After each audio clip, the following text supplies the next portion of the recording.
Hello, everyone. This is Joseph Brownlee. Welcome to Body of Christ Real Talk. Hello. Welcome to the show. God bless you all. I thank God for all my listeners that downloads my show and take the time to listen to what I have to say. You can be doing other things, but I really appreciate you guys. And ladies, thank you for Body of Christ Real Talk. 15 minutes of very important, relevant information. Now, what I want to talk about today is what the world is looking at. Now, this is a world focus, not so much of a city focus or individual focus, believe it or not. It's more like a world focus. It's a big focus for believers too. A lot of believers, a lot of Christians in the body of Christ are focusing on this event that's going on. Also, a lot of religious people are looking at this event or keeping an eye on this event, what's going on. This event also conjures up something that's very prevalent when it comes to wars. False prophecy. It conjures up a lot of false prophecy and a lot of false predictions and a lot of false Bible predictions and stuff like that from false teachers and false prophets. Some sincere and some way out of it. It conjures up a lot of secular insights or what's finna happen or what they think is finna happen or what they think we need to do. Okay. And what I am talking about is this war between Iran and Israel. Iran and Israel. Now, this may not be important to a lot of believers. And I'm gonna talk about something in the next few episodes. This may not be very important to a lot of believers because a lot of believers is caught up to the churchism or Christendom or whatever like that, or the God will protect me. I'm not worried about this. We should not fear and stuff like that. Which is some of that is true. We should not be feared. God did not give us the spirit of fear. But sometimes we do a lot of things out of ignorance. We say a lot of things out of ignorance, and we say a lot of things and interpret the Bible without even knowing what we're talking about and don't even understand prophecy. What do I mean by that? You have a lot of people that's out. You can turn on Christian channels. Some famous ministers and some not so famous ministers always come up with some type of prophecy. This is what God is doing. You have some people, some so-called believers or religious people or secular people will go as far as saying this is the tribulation, or they may call it this is the end of the world. But what I want to say to believers of the body of Christ, I'm for the fear not. And I don't put a lot of stock when it comes to prophecy at end times because of this war of Iran and Israel. You might say, no, Joe, what do you mean? This is what I mean. I'm not saying it's not a concern or something we should not keep our eye on. But when it comes to biblical prophecy, I want to say one thing. This is not the tribulation period. We've been living in end times for hundreds and maybe thousands of years. We've been living in end times. That's nothing new. We've been living in the last days for thousands of years, so that's nothing new. So when people mention end times and end times and the end of the world, whatever like that, most secular words don't understand what the end of the world means, or the end of the age, like some biblical scholars say, the end of the age. But if you notice, even with the Iraq War, which was very eerie at that time, both wars with Iraq, you had the same people talking about prophecy. The same so-called ministers talking about prophecy. And you had the same speculation or theorists or even conspiracy theorists talking about what's going to happen and this is the end of the world, this is going to happen, blah, blah, blah. And then you heard the rumors of weapons of mass destruction or something like that, the 9/11 thing. You heard a lot. They put the Bible perspective on all of that. Now, is that fair? No, it's not in a sense. Why? Because you forget when Jesus said in the last days there would be wars and rumors of wars, but it's not the end.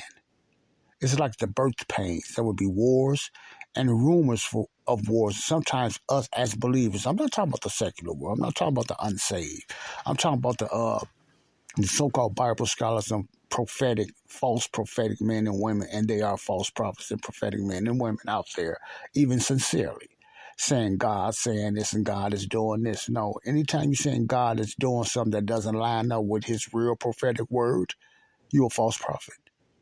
You giving false messages. You giving false signals saying God is saying this. It's best to just say, well, I think this is a setup. I think this is the setup for going into the end times, and stop trying to put a biblical prophecy perspective on every war that goes on, especially when it concerns Israel. Especially when it concerns Israel of today. Now, what I am not saying what's going on in Israel is not important. Israel will not be destroyed and Israel will not be wiped out. But we must understand, under grace, Israel is just another nation in the eyes of God. Israel will prosper in the millennial kingdom, but also you must remember 1/3 of Israel, of the Jews, will be saved. Only 1/3 of them. That means the rest of them will be in unbelief and they will get wiped out. The majority of Israel today are non-Christian. I believe that, are non-Christian. See, so we must understand that God does not ignore sin. We're just not under wrath today. We're just not being charged for sin today, individually or nationwide. See, God see another nation in Israel. Israel today is an unbelief, antichrist Israel. Now, I'm not saying every person that live in Israel and Jerusalem. I'm not saying that. But the majority of Israel and Jerusalem right now is antichrist. They do not believe in the Son of God. They do not believe in Jesus. Therefore, they're no different than any other unbelieving nation, including the United States. A lot of the United States is religious. It's not meaning they're Christians, but they are religious. They believe in Christian morals. But I'm getting to that another time. Now, what do that got to do with what's going on today? What I want believers to understand, we must stick to the Bible principles. People just always remember this is God's punishment on this. God is doing this. God is going to come down on Iran. No, he's not under grace. See, this is sin playing out itself. This is reaping and sowing playing out itself. When Jesus said there would be wars and rumors of wars, it's like a setup, in other words. You got men's ego. You got a lot of men with power.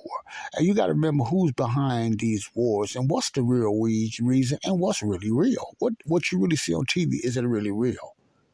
See, that's what you have to understand, because of propaganda. And United States, believe it or not, is one of the biggest propagandas. So you have to know what you're looking at. So if you're going to look at what's really going on, my advice is just look at a Christian network or something like that, or some alternative news, and not the mainstream media news, because most of them is acting and playing, and they showing false things. What's going on? They even know they're showing false wars. So we must be careful. I'm not saying that Israel and the Iran war is not real. I believe it is. But watch for the propaganda. It's called fear-mongering. It's called fear-mongering. They want people to be scared. Another thing I want you to look at. You notice every time something happened with Israel, United States got to get involved. They feel they got to get involved. Now what's the real reason for that? Even no matter what president it is, they feel they're obligated to protect Israel. I have nothing against that. But I notice they protect other nations and Israel more than they do their own country. Individual people, individual laws. There's nothing righteous about that when you just favor another nation over your own nation. Even Israel of today. See, in the times of the millennial reign in Jerusalem, Israel will rule all nations. All nations will come to Israel, Jerusalem, the New Jerusalem then. This is not the Israel now. This is not today. We don't owe all credence and protection for Israel. Israel will be protected by God regardless. They will be protected. Now, I'm not saying the United States shouldn't do what they do. The United States are doing what they do, even if they don't have control over it or not. I'd like to understand what is the real motives. What is your real motives for really protecting Israel? Now, we have a wicked president. We have a wicked administration. And they don't like Israel. Obama never liked Israel. Biden have never been for Israel. But they feel like they need to put on their little fake caps like they're protecting Israel. Now, we have to understand there's a real agenda behind these wars. There's a real agenda behind these wars, see.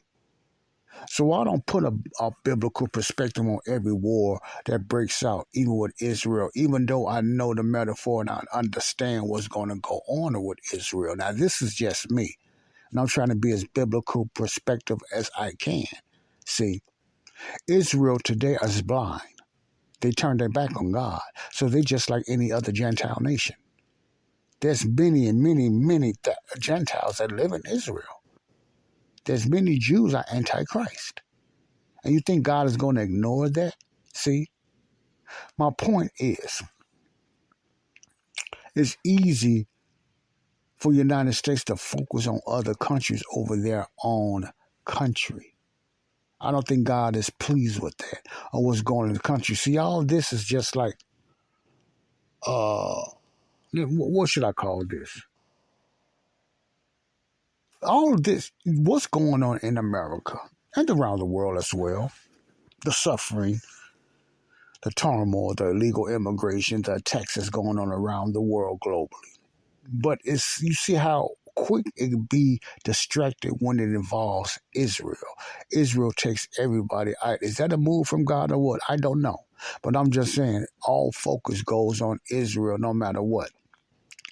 All focus. You can have something being set up in the United States, but the minute Israel is involved, the United States feel that they must be involved. Now, they got their hands in so much other junk, the same as Russia and China and all that, but you don't hear nothing from China. Now, all of a sudden, you hear threats from different leaders, Russia with Iran. Everybody already knew Russia and Putin was with Iran, no doubt about it. That's why I believe Iran is cocky like they are now. Now, I have another question. A very question. Why would Iran even launch attacks on Israel and knowing good and well they don't have a chance against Israel? And they know the United States is going to want to get involved. Why would they do that if they didn't have a plan? Now, is the plan is that they think Russia is going to automatically help them? Russia cannot do nothing with the United States, let alone Israel. Russia got their own issues too. But what is behind the motive of Iran really attacking Israel? Does it really have anything to do with the killing of their general? I don't think so. I don't think so. Does it really have something in it?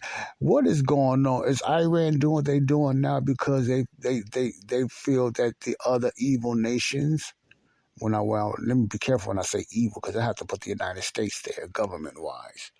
What's the real motive why Iran will take this stand? Now, I'm going to be honest with you, I don't know. But I don't think it has nothing to do with because what happened to the general. It has to be some setup. It has to be an agenda, or it just has to be something. Maybe it's even staged to put fear in the world.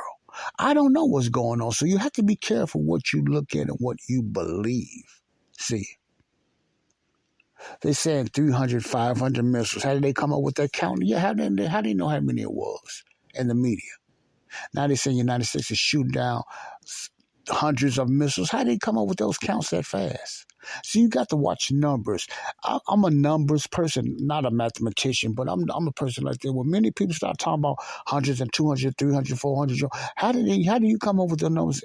I don't know, because they said they launched those many. Does it mean those many is coming? I don't know. You got to watch this propaganda that's mixed in with this war. Listen to what I'm saying. It's propaganda mixed in with this war. Watch what you see. Don't believe everything you see, but always just be careful. I'm getting more into this in the next Body of Christ. Real talk.